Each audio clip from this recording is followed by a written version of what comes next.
Okay na? Okay na, sir. Okay. Naimbag nga bigat kada kayo amin ditang nakakabsat ko ng Ilocano. Maya paaba kay kayo nga king Pampanga. Mayong buntag sa ako mga kaigsuunan sa Sugbo, sa Negros o sa Mindanao.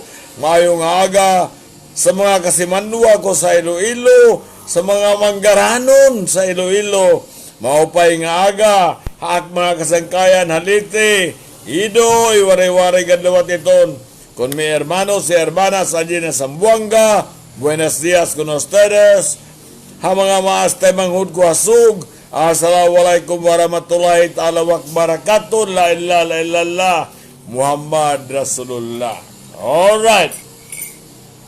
Nandito na naman tayo sa ating programang Kapihang Marinero.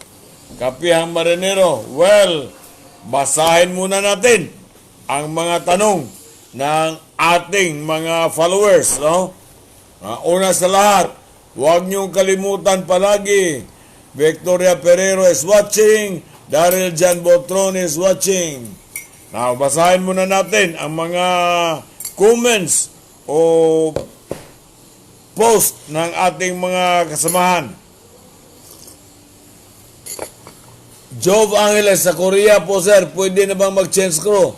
11 months nga po kami pagbalik. Last advisory sa Korea, required ng Korean government na i-quarantine mga joiners. Sa mga off-signers, okay lang. Salamat sa sasagot. Yan nga ang problema eh. Maraming mga lugar ngayon na kapag nag-join ka, i-quarantine ka nila ng 14 days. At ang kabutihan nito, babago-bago.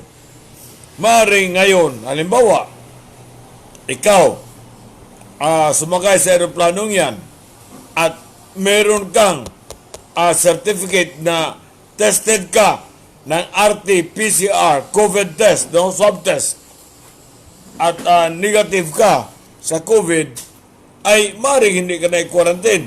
Depende kasi yan talaga sa lugar na pupuntahan ninyo. At hindi yan permanente. Every now and then, nagbabago yan. Okay. Sir, good morning. Yung bang is ID card sa Marina, mandatory ba yan? Kung wala kami yan, hindi ba kami pwede makaalis? Ang is ID card kasi, ginawang mandatory yan kasi mandatory yan sa Maritime Labor Convention. Lahat yan international, yung is ID. At yung SID, dapat noong araw pa yan, 10 years ago, noong si Vic Suaso pa ang administrator ng Marina. Vic Suaso ang ng Marina. Victoria Perero, saludo ako sa sir. Asawa ko din, isang master mariner. Salamat, Victoria. Mandatory, kung malala ninyo noong araw, kapag bababa ka sa Brazil, mahihirapan kang bumaba doon kung wala kang SID. Ang SID kasi, nakikita ang lahat ng records mo dyan. Pag in-scan nila yan, makikita nila simulang pagsakay mo ng barko, mga training certificates mo at lahat. Kaya, importante yan talaga. Na maaring, kung halimbawa, ikaw may SID, wala ka nang, hindi ganun ka problema kapag bababa ka para sa iyong sure leave. Okay?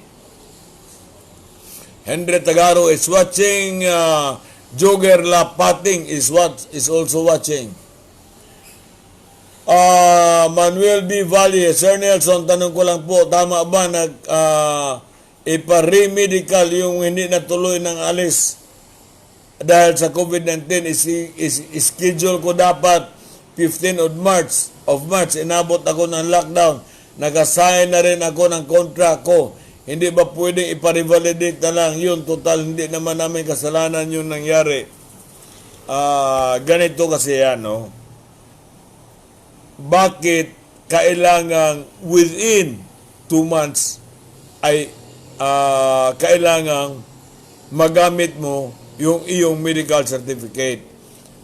Pero sa pangyayari ngayon, kailangan talaga na may revalidation ulit yung inyong medical certificate lalong-lalo na dito sa COVID-19.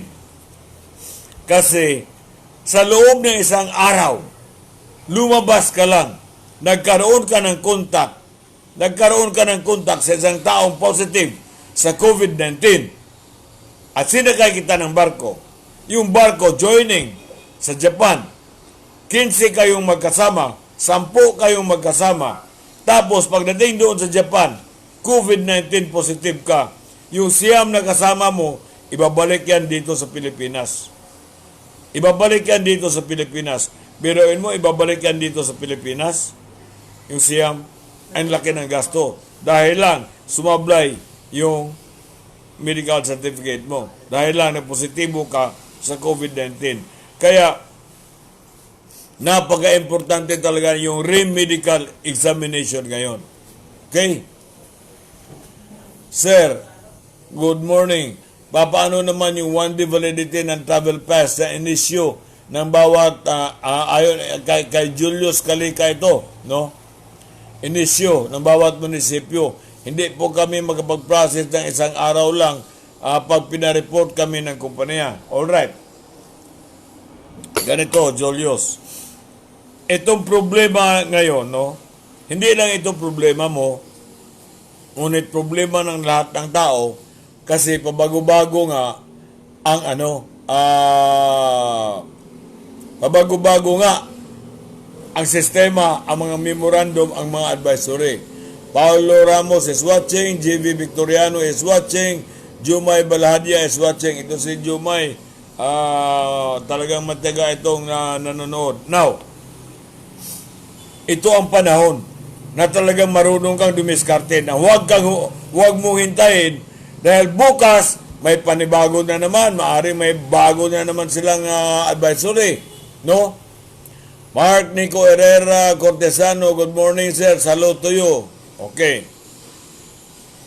Pabago-bago. Now, halimbawa, one day lang, di siguruhin mo na kung makukuha mo yan ngayon at yung one day yung para bukas at siguruhin mo na yung araw na yon may masasakyan ka papunta dito Manila. At siguruhin mo na hindi ka sa checkpoint. Maantala sa checkpoint, no? Hindi ka maantala sa checkpoint kasi pag naantala ka sa checkpoint at inabutan ka ng kinabukasan, paso na yung yung travel pass mo. So siguruhin mo, gumawa ka talaga ng diskarte. Siguruhin mo na yung kukunin mo ngayon, bukas na yung alis mo. Yun ang travel pass mo. Buong araw ka mag-travel. At siguruhin mo na bago ka pumunta dito, assured na yung manning agency mo, na may assured na rin yung may matuluyan mo, assured ka na rin sa pagproseso ng papeles mo. Okay? Okay. Jumay Balahadia. Ito, marami pa lang itatanong to. Si Jumay. Abangan ko yan, sir, bukas. At sana mapag-usapan din ang iba na post ng Marina sa Facebook page, sa email nila. Hindi kasi synchronize yung bawat detail, bawat website. Yun nga ang problema. Hindi nag-synchronize kasi ngayong araw na to, ito yung advisory nila. Bukas, ito na naman yung advisory. Tingnan mo lang ang nangyayari, no? Okay, may tinatawag na sila na modified, enhanced community quarantine. Merong tinatawag na general enhanced community quarantine. Ang nangyayari dyan, okay, pwede na magtrabaho. Yung mga trabahante, tuwang-tuwa. Wala namang transportation. So, anong saysay nung sinabi nila na pwede na kayo magtrabaho? Anong saysay noon? Wala ka namang transportation From Alan Danghil, good morning sir, stay strong. Kaya nga Alan, wala talagang labasan. Magmula pa noong March 15 o March 14, pagdating ko dito, hindi na ako nakalabas. Off topic muna sir, tuloy po ba yung pamimigay ng uwa ng 200 USD? Matagal na nilang sinuspindi, kaya nga hindi. Kaya nga palagi kong sinasabi sa inyo na dapat masigasig kayo sa paghabol niyan. Sa paghabol niyan at kailangan mapadala kayo ng email sa ating mahal na Pangulo. Tingnan mo, nagbunga yung pag-email ng iba nating mga kasamahan na natagalan dito. Kaya nagbigay ng order si President Duterte, gawin na ninyo na makauwi yung mga OFW sa kanilang bayan. At kayong mga mayor sa mga bayan na pupunta ng OFW, tanggapin ninyo mga OFW na yan. Kaya wala sila nagawa. Ha? Mananagot kayo sa akin pagka hindi nangyari yan. Ayan. Pakikuha ang sinulatan ko. Yan. Yan ang kailangan talagang ipaglaban ninyo yung 200 na yan.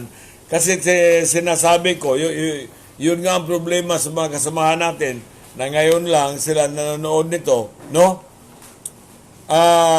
Nitong ating vlog. Yan ang sinasabi ko na matagal na, sabi nila naubos na raw yung pera. Ang sabi ko naman sa OWA, huwag ninyong sabihin na kailangan pa ninyong pumunta sa Kongreso ulit at humingi ng pera kasi ang mga marino may pera. May pera ang mga marino at nandyan sa OWA, pera ng mga marino yan, pera yan ng mga ship owners, contribution nila yan, pera, hindi yan pera ng gobyerno. Kaya pwede yan gamitin ngayon. Ang sabi naman ng OWA ay gagamitin daw yan para sa kung wala na talagang trabaho ang marino, saka lang ata nila ibibigayan. Kaya aanin mo pa ang damo kung patay na ang kabayo. Ang atin, hindi dapat mamatay ang kabayo para tuloy-tuloy ang pagserbisyo ng kabayo. Ito namang may magaling tayo na kaibigan na isang kapitan, kapitan siya dati kasi tinanggalan na pala ng lisensya, na ang sabi na hindi daw balik kung mawala ng trabaho ang mga marino, gawin na lang nating fishbowl vendor ang mga marino. Biruin mo, nag-aral ka ng BSMT o BSMRE, tapos naging kapitan ka na ng barko, kung ano-anong training na ang dinanas mo, kung ano-ano na ang karanasan na nalaman mo, tapos ngayon, gawin ka lang sir, mag-uumpisa na mag-training ng mga refresher course, kaso ba social distancing, kaya limited yung mga rooms sa training centers, lalo naman tayong madali niya, ay wala tayong magawa. Kung walang social distancing, mamamatay naman kayo. Mamili kayo, may social distancing na madali at yung mamamatay kayo. Ito nga ang panahon na talagang dapat magtiis tayo. Itong sinasabi ko, nagbunga na yung mga pagpadala ninyo ng email na nakarating sa ating presidente na marami ang Sir, around 0800 ng message na ang Marina na ready to claim na ang certificate. Palagay ko, sir, sa mga nagtatanong tungkol sa text message na wala silang matanggap, baga ngayon na nila ginagawa para, kahit na paano, gumagawa na rin ng paraan ang Marina para ma-accommodate kayo dyan. Otherwise, magtambak yan dyan. Magtambak yan. Ngayon pa lang nakikita ko, 30 mil na mga application ang nandyan ngayon sa Marina. Paano nila gagawin yan? Sila na. Gagawa na naman sila ng panibagong nilang advisory dyan. Kaya nga sabi ko sa inyo, nagbunga na. Yung ilan lang yun, nagpapadala ng sulat o email sa ating presidente. Kaya nga, dapat continuous yung sulat ninyo. Kung may 50 mil, ang sabi ko, mga marino na nagpapadala ng email sa ating presidente na dapat gamitin na ang pera natin dyan sa UWA para mabubuhay pa ang ating industriya. Sa palagay ko, alam ko, nagagawa ang aksyon ang ating Pangulo sapagkat yan ang presidente natin na hindi manhid katulad ng hindi manhid yung manhid na presidente, yung presidente nating Abnoy. Yun kasi binoto nyo. Kaya nagkalitsi tayo sa loob ng 6 na taon. Now, kung may problema kayo sa Marina, may email naman ang Marina, stcw@marina.gov.ph, no? Meron ding PID _ stcw@marina.gov.ph, no? At ang telephone number ay 0939-303-2884. At meron pang isa, 0916-315-4812. O huwag kayong mag-alala na kahit na mabilis ang pagbabasa ko, dahil ipopost ko to sa Facebook, no? Para makita ninyo. Kung ano man reklamo ninyo sa UWA, ang UWA, mag-email kayo EAS4, Echo Alpha Sierra 4, numeral 4, Roman number 4, no? At gmail.com. At ang telephone number ay 8833-0139. May hotline pa sila na 1348. Punuin ninyo yung hotline na yan at tawagan ninyo ng tawagan, email kayo ng email kung meron kayong gustong iparating sa UWA. At kung hindi sila bibigay ng aksyon, okay, padala rin ninyo sa Presidente Pati Dule. Diba? Para umaksyon. Kailangan talagang non-stop ang pagkikipaglaban. Biruin ninyo, para lang hindi kayo matutulog sa bangkita. 5 taon ako non-stop na gumagawa ng kilos protesta sa harap ng Marina. Walang sweldo yan. Walang sweldo yan sa 5 taon na yan. Pero para talaga makuha mo ang resulta, huwag kang tumigil sa laban mo. Kasi kung tumigil ako sa laban ko, maaari ngayon, nakahiga pa kayo sa bangketa habang naghihintay kayo sa pila sa inyong simasbuk. Okay? Now, dito naman kay Romar Paran, Tabukal. Engineer Nelson Ramirez, sir, magandang hapon. Papayagan kaya kami ng chance ko sa Batangas Port. Kararating lang ng barko na nasampahan namin galing silang US. Yes! Papayagan kayo sa Batangas Port. Lalo na kung kayo may certificate na COVID-free kayo. Wala problema yan. Okay. Mark Christian Di Maano, sir. Anong best way na mabilis kapag mapa-schedule ang renewal ng SRB? Rizal area po ako. Continue on sending your question, email. Send an email to stcw@marina.gov.ph para sila ang magsagot sa iyo. I will post yung mga email ng Malacanang, email ng Marina, email ng UWA, para doon kayo magpagtanong, no? Ang sa Coast Guard, everyday ng kanilang mga advisory ay pinopost ko. Wala na problema. Matik yan, Coast Guard, gumagawa yan. No. Now, dito sa crew change, hindi lang iisipin mo na, okay, teka muna ha, nilagay ko na kung anong mga bansa pwede mag-crew change at anong mga bansa hindi pwede. No? Okay.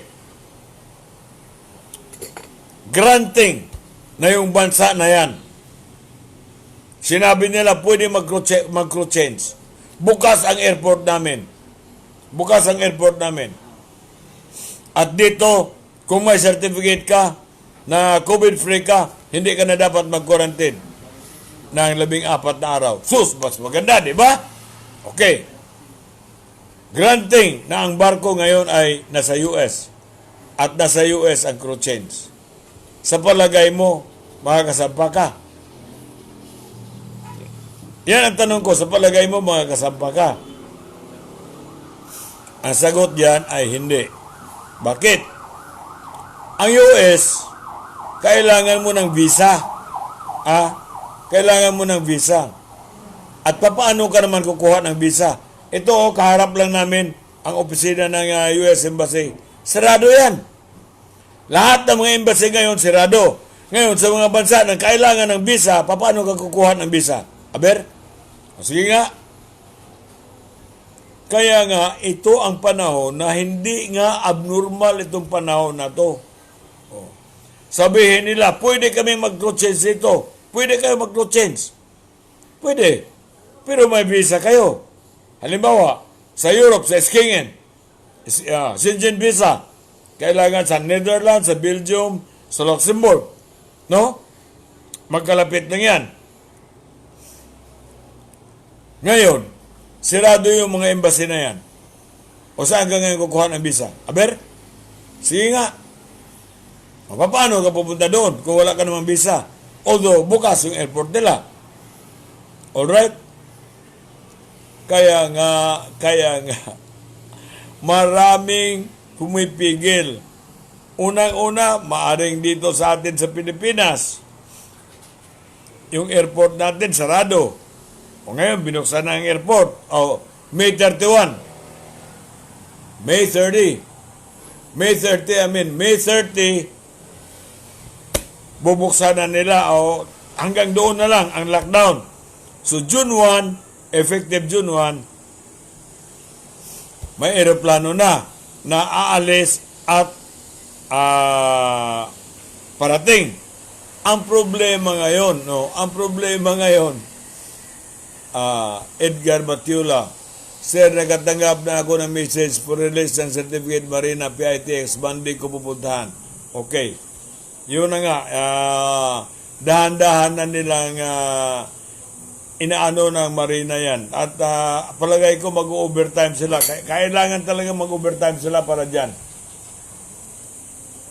Dahil isang katerba yung mga application na full release na nandyan. No? At kailangan talaga tayong good morning, Sir Nelson. Tanong ko lang, kung may crew change sa South Africa, akin na, South Africa, Argentina, Canada, USA, Belize, Mexico, Georgia, Belgium, South Africa, sandali lang. Countries, Bahrain, Iraq, Kuwait, Oman, Saudi Arabia, UAE, Yemen. Sandali lang. South Africa, Algeria, Angola, Djibouti, Egypt, Tunisia. Sa South Africa, wala pang nilagay dito kasi tingnan ko, no, crew changes. Magmula Angola, Djibouti, Nigeria, South Africa, no.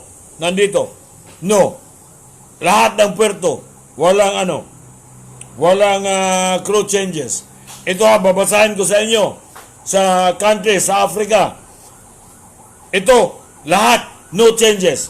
Algeria, Angola, Benin, Cote d'Ivoire, Djibouti, Egypt, Ghana, Guinea, Ivory Coast, Jordan, Kenya, Libya, Madagascar, Maldives, Mauritius, Morocco, Mozambique, Namibia, Nigeria, Senegal, Somalia, South Africa, Sudan, Tanzania, Togo, Tunisia, no crew change. Alright, babasahin ko pa. Canada, yes, pwedeng cross change. USA, yes, pwedeng cross change. Pero, may nakalagay dito, movement but with exception. Ang problema nga, okay, sa Canada, pwedeng mag-cross change. Pero kailangan ng visa. Paano ka makakuha ng visa? Simula nung March 15, sarado na yung embassy nila. No, yun ang problema. Di ba? Okay. Sa Belize, walang crew change sa Belize. Mexico, yes. Pero sarado rin ang ng Mexico. Ang embassy ng Mexico dito.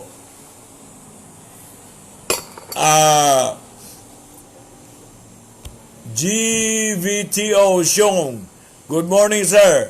John T. si wala pa rin sa South Africa. Yes, wala pa rin. Buong Africa, walang biyahe lahat, no? Walang biyahe lahat. Then, sa Belize, wala. Mexico, yes. Panama, no. All right. Barbados, no. Dominican Republic, no. Haiti, no. St. Eustatius, no. Trinidad and Tobago, no. Now, Argentina, no. Brazil, no. Chile, no. Colombia, no. Ecuador, no. Peru, no. All right. Sa Europe, Belgium, no. Bulgaria, no. Croatia, yes. Cyprus, yes. Pero sa Croatia, kailangan din ata ng visa. Kaya problema pa rin. Cyprus, no. Denmark, yes. Estonia, yes. Finland, yes. France, yes. Georgia, no. Germany, yes. Gibraltar, yes. Greece, yes. Iceland, yes. Ireland, yes. Italy, yes. Latvia, yes. Lithuania, no. Malta, no. Netherlands, yes. Norway, yes. Poland, no. Portugal, yes. Romania, no. Russia, yes. Scotland, yes. Slovenia, no. Spain, yes. Sweden, yes. Turkey, no. Ukraine, no. United Kingdom, yes. All right. Sa Middle East, Bahrain, no. Iraq, no. Kuwait, no. Oman, no. Qatar, no. Saudi Arabia, no. UAE, no. Yemen, no. All ports yan. Yan. Okay, so napakinggan nyo na ba? Sa Singapore, yes. Meron na silang crew changes. Pero alam niyo, dumadami yung sa Singapore, COVID cases sa Singapore. At sa Singapore, wala pa lang visa dyan kailangan, so maaaring may crew change dyan sa Singapore.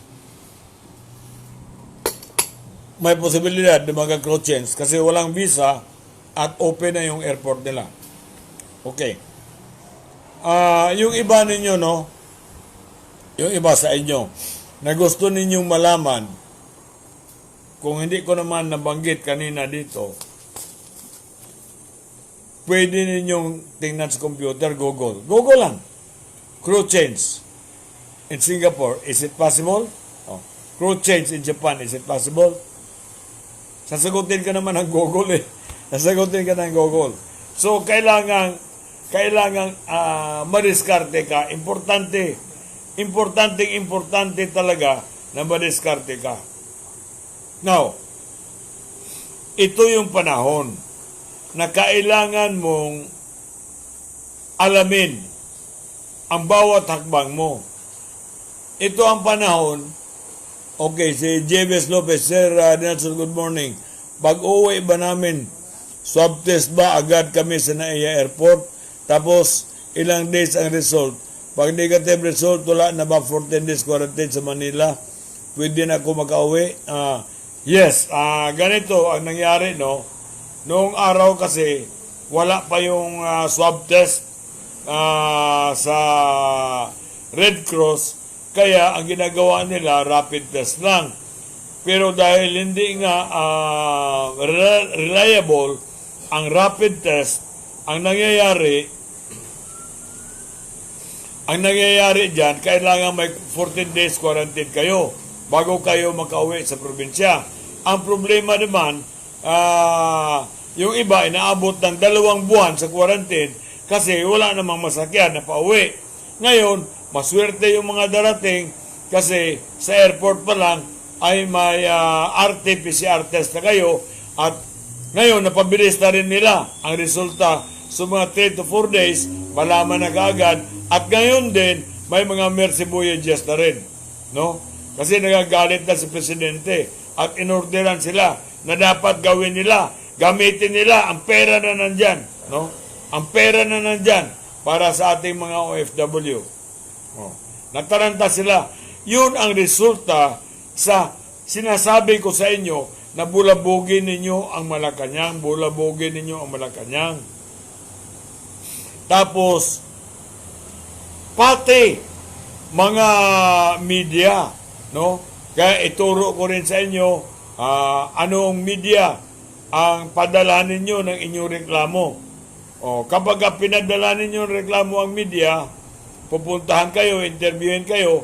Kapag na-interview kayo, makakarating yan sa Malacanang, makakarating yan sa kinaroroonan, sa UWA, sa anumang ahensya, tiyak na may action yan. Kasi minsan, itong mga tao natin na nandyan sa gobyerno, kailangan nilang mabulabog. Kailangan nilang mabulabog. Kasi, kung hindi sila bulabogin, ay pwede naman sila hayay lang. Total, tumatanggap din naman sila ng sahod. Pero kung mabulabog sila, alam nila na hindi sila magtatagal, papalitan sila ni Presidente. No? Dahil ayaw ni Presidente yung mga inutil na tao. Now, so, natanong ko na ang lahat ng tanong ninyo tungkol dito sa crew change. At yung ibang mga kasamahan ninyo, no, na hindi pa nakapanood dito sa ating vlog, imbitahan ninyo. Kasi every now and then, may binabanggit tayo dito ng mga problema na binibigay ko naman kaagad yung solusyon. At kung walang solusyon, sinasabi ko sa inyo na sa ngayon, wala talagang solusyon dyan.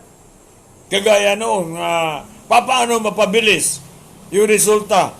Ang sabi ko sa inyo, para mapabilis yung resulta, i-report niyo sa Malacanang na matagal na kayo nag-aantay ng resulta. 2 buwan na kayo dyan sa hotel. So, nakarating sa Malacanang, o di, bumanat ngayon ang Malacanang. Pinuna sila ngayon. O, kita ninyo? Kumilos ka agad. May aeroplano ka agad. May barko ka agad. O, may bus ka agad. Nag-uwian ka agad ang mga OFW. O, kung hindi kayo sumulat sa Malacanang, kung hindi ninyo binulabog ang Malacanang, hindi mangyayari yan. Sir, paano kami dito? Na-cancel ang joining. Hindi kami kasali sa Mercy Voyage. Tiga, nag-cancel ang joining. Kung nag-cancel ang joining nyo, hintayin nyo lang yan. Hintayin nyo lang muna ang manning agency. Kaysa uuwi kayo, pagkatapos pagdating nyo doon, kung tawagan kayo ng manning agency, baka wala kayong masakyan pabalik. Ha? Oh.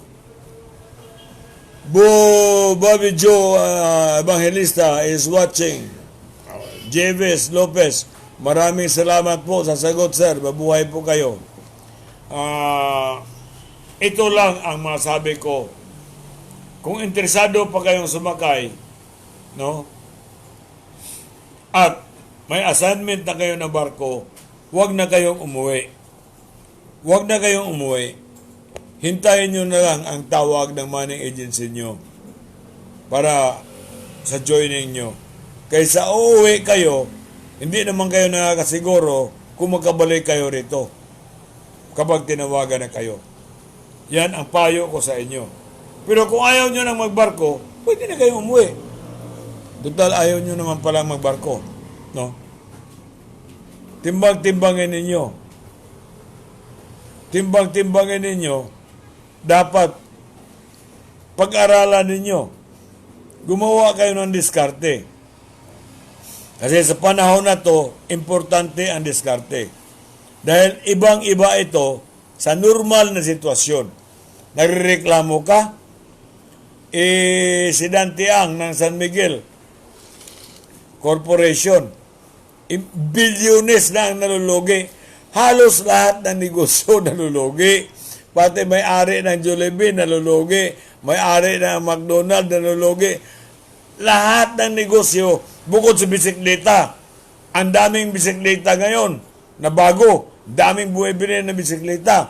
Kasi nga, gumawa sila ng solusyon na pwede na raw magtrabaho ang mga trabahante ay wala namang masakyan. Oh.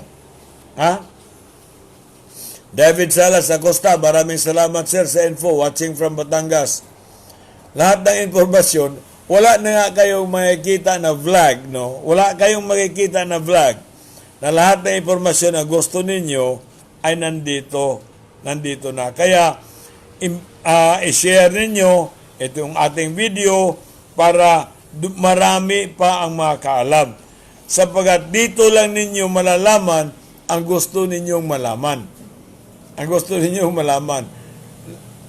At hindi lang yan, tuloy-tuloy itong ating informasyon hanggang magbibigay ako ng information tungkol sa ating financial literacy seminar. Ang problema lang sa ating mga marino, no, kapag ka nagbabasa, kahit pagbabasa lang ng mga post, ang binabasa lang ang title. Pagka nabasa ang title, akala mo alam na nila. No. Anumang bagay, no, nababasahin ninyo, basahin ninyo ng buo and read every lines and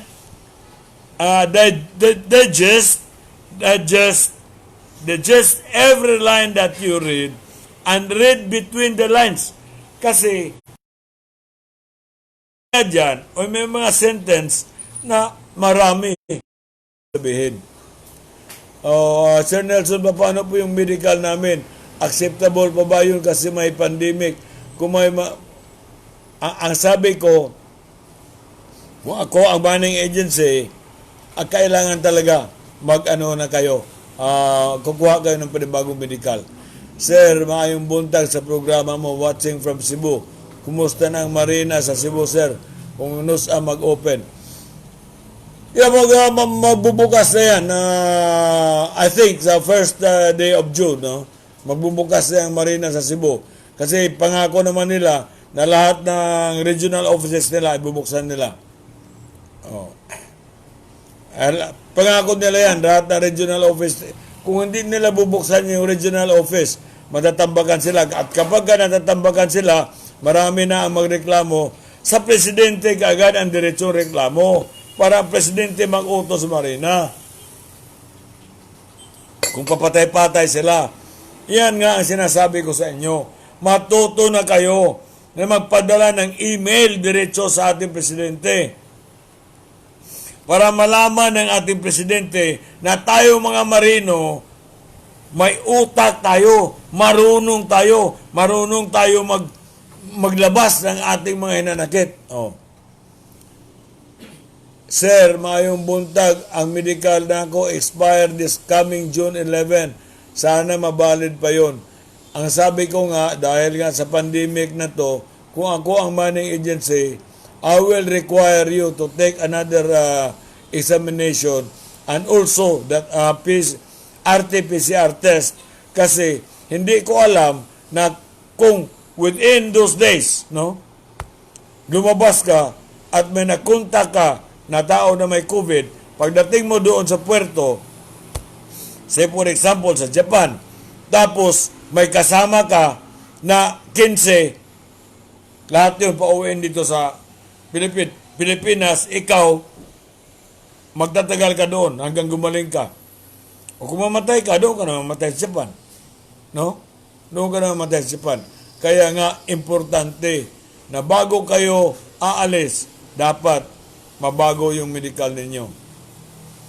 Maria Calidina Jonque, Sir, Marina Davao, sarado. Pero sinasabi ng Marina na bubuksan nila ang kanilang mga regional offices. Magtatanong kayo.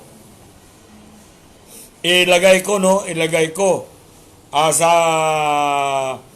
Facebook ang mga address ng Malacanang, email address ng Malacanang, at bugbugin ninyo ng tanong ang Marina, ang UWA, ang Malacanang. Padala ninyo, wala namang bayad yan mapadala kayo ng email. Walang bayad yan. Matuto na kayo na mambulabog. Kasi huwag niyong hintayin na ako lang mag-isa ang nagreklamo. Kasi nagsawa na rin sila sa kakareklamo ko. Puro lang ako reklamo. Hindi naman ako sumasakay ng barko. Ha? Hindi. Ronel Sepcon, sir, maraming salamat sa information watching from Bulacan. Kaya nga, Ronel, yung mga kasamahan mo, O kaya i-share talaga ninyo ito sa inyong Facebook at imbitahan ninyo yung mga kasamahan ninyo na manood dito kasi ito lang ang magkapagbigay sa inyo ng information na kailangan ninyo. Alright? Napakarami kayong malalaman tungkol sa inyong profesyon. Marami sa inyo hindi pa nakabasa ng IMO STCW Convention, no? Marami sa inyo hindi pa nakabasa ng kontrata, kahit ilang beses sa kayo pumirma ng kontrata. Mike D. Guzman, good morning po sir. Paano po kung hindi nakuha yung COP sa minigay ng Marina sa release date? Pwede po bang i-claim ulit? Pwede naman i-claim ulit, pero sana makuha mo talaga dapat sa release date para hindi sila mahirapang maghanap, no? Sir, open na ba ang lahat ng airport sa Pinas simula June 1? Yun ang sabi nila. Mag-resume sila sa flight nila, no? Sa June 1. Kasi sinabi ng PAL at ng Cebu Pacific ay suspended yung flight nila up to May 30. At June 1 ay of course bukas na. Pero sa ngayon, marami ng mga Mercy flight ng Cebu Pacific at saka Philippine Airlines na bumibiyahe. And of course, sa June 1, bukas at talaga yan. Maria Cadelina Jonke, Sir Mars AS is watching. Charlie Piganio, Sir, maraming salamat sa mga advice. Malaking bagay po sa mga marino ang programa ninyo. Maraming salamat. Kaya nga ginawa ko ang tinig ng marino at 25 years na yan. 25 years na yan. Yung tinig ng marino na yan. Tinig ng marino na yan, no?